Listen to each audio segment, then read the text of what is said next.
ফের বড়সড় সাফল্য পেল শামশেরগঞ্জ থানার পুলিশ। 1 লক্ষ টাকার জাল নোট সহ গ্রেপ্তার 2, সবগুলোই 500 টাকার নোট। শুক্রবার রাতে শামশেরগঞ্জের নতুন ডাকবাংলা থেকে 1 লক্ষ টাকার জাল নোট সহ গ্রেপ্তার করা হয় তাদের। পুলিশ জানিয়েছে ধৃতের নাম আরশাদ খান, বয়স 21, বৈদ্যনাথ মণ্ডল, বয়স 52। আরশাদ খানের বাড়ি রাঁচি, বৈদ্যনাথ মণ্ডলের বাড়ি মালদার বৈষ্ণবনগরে। পুলিশ প্রাথমিকভাবে জানতে পেরেছে ঝাড়খণ্ডে পাচার করার উদ্দেশ্যে নতুন ডাকবাংলা এসেছিল তারা।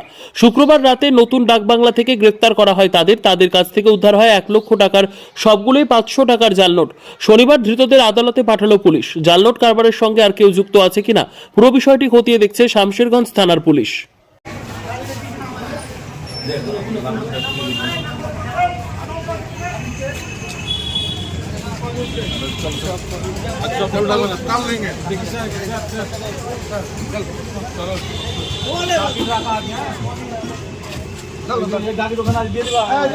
তোমার নাম বলো।